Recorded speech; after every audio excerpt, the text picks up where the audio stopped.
সবার আগে এবার পড়বে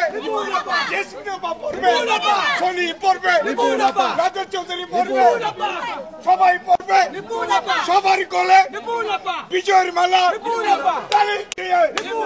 সবাই বলো এবার যাবে সবার আগে বিপুল ভোটে কলি ভাই, সবার আগে প্রিয় নেত্রী, সবার নেত্রী, সবাই বলে বিপুল ভোটে 19 তারিখে সবার আগে সবাই বলে এবার যাবে।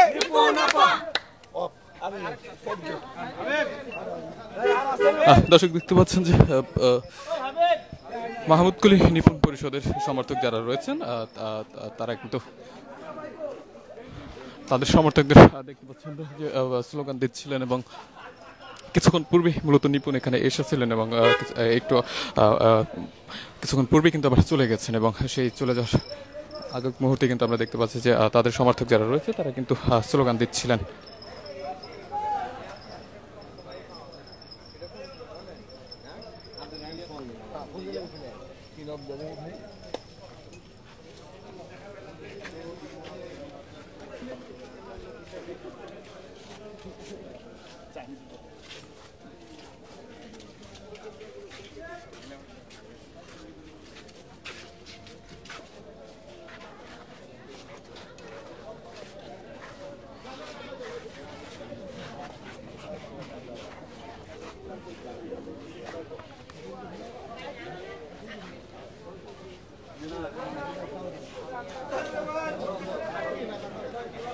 দর্শক ইতিমধ্যে অবগত আছেন যে কাল বাদে পরশুদিনই শিল্পী সমিতির নির্বাচন অনুষ্ঠিত হবে। সেই নির্বাচনকে কেন্দ্র করে ইতিমধ্যে এফডিসি প্রাঙ্গণে সাধারণ শিল্পী সহ সিনেমার কলাকুশলী যারা রয়েছেন সকলে কিন্তু এখানে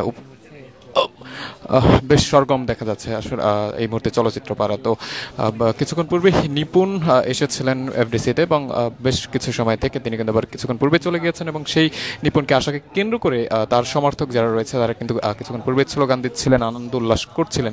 তবে এত কিছুর পরেও বলতে হচ্ছে যে গত দুদিন ধরে যে যতটা জমজমাট দেখা গেছে এফডিসি পাড়া, তবে আজকে ঠিক সে পরিমাণে কিন্তু জমজমাট ভাবটা আসলে আমরা লক্ষ্য করিনি। আজকে যদিও নিপুণ পরিষদের সমর্থকরা এখানে থাকলেও ডিপজল এবং মিশা পরিষদের সমর্থক যারা রয়েছে তাদের উপস্থিতি খুব একটা লক্ষ্য করা যায়নি। বলা চলে যে আজকে সম্পূর্ণটা নিপুণ বা মাহমুদকুলি নিপুণ পরিষদের সমর্থক যারা আছে তাদের দ্বারাই মোটামুটিভাবে পরিপূর্ণ ছিল। আমরা একটু কথা বলি। আমি বাংলাদেশ টেলিভিশন মিডিয়া অভিনয় শিল্পী সংঘের কিন্তু প্রথম নির্বাচিত এক্সিকিউটিভ মেম্বার ছিলাম। তো ছোট পর্দা থেকে এসে আমি বড় পর্দায় আবারও নির্বাচন করব, এই জায়গাটি স্বপ্নের মতন লাগছে। আরেকটি সবচেয়ে বড় যে বিষয়, যে যখনই আমরা দেখছিলাম যে অন্যান্য সংগঠনের মানুষ ঢুকতে পারবে না, তারপর কিন্তু প্রতিনিয়ত একটির পর একটা ফোন কিন্তু আমাদের কাছে আসা শুরু হয় যে তাহলে কি আমরা আমাদের পুরনো মানুষজনের সঙ্গে দেখা করতে পারবো না। তো এই বিষয় নিয়ে কিন্তু একটি বিরূপ প্রতিক্রিয়ার সৃষ্টি হয় এবং গণমাধ্যম কর্মীদের মধ্যে দেখেছি যে কে পারমিশন পাবে কে পাবে না, এই ধরনের বিষয়গুলো কিন্তু রয়েছে। তবে আমি যেটি দেখছি যে এই নির্বাচনে আমাদের সম্মানিত নির্বাচন কমিশনার তারাও কিন্তু গণমাধ্যম কর্মীদের জন্য আলাদা কিছু সিস্টেম করেছে। আর আরেকটি বিষয় যে সারা দেশের যারা চলচ্চিত্র প্রেমী রয়েছে তারা কিন্তু একটি এই মুহূর্তটির জন্য অপেক্ষায় থাকে যে এফডিসিতে নির্বাচন হবে।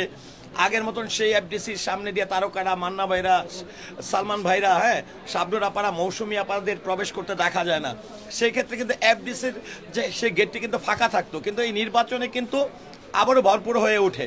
তো সেই প্রেক্ষাপটে যেটি হচ্ছে যে অনেকেই ধারণা করছে যে নর্মালি ডের মতন কি এফডিসিতে নির্বাচনে প্রবেশ করতে পারবে কিনা, কিন্তু এখানে আসলে যারা চলচ্চিত্র সংশ্লিষ্ট যারা আইডি দাঁড়িয়ে রয়েছেন বা সংগঠনের সঙ্গে যুক্ত রয়েছেন তারাই কেবলমাত্র এখানে প্রবেশ করতে পারবে। আর বিশেষভাবে ভোটারদের জন্য তো আলাদা অগ্রাধিকার আছেই। আর আরেকটি বিষয় হচ্ছে যে আমরা কিন্তু অন্যান্য বারের মতন যে পারস্পরিক সাংঘর্ষিক একে অপরকে ছোট করে কথা বলা এই বিষয়গুলো দেখছি না।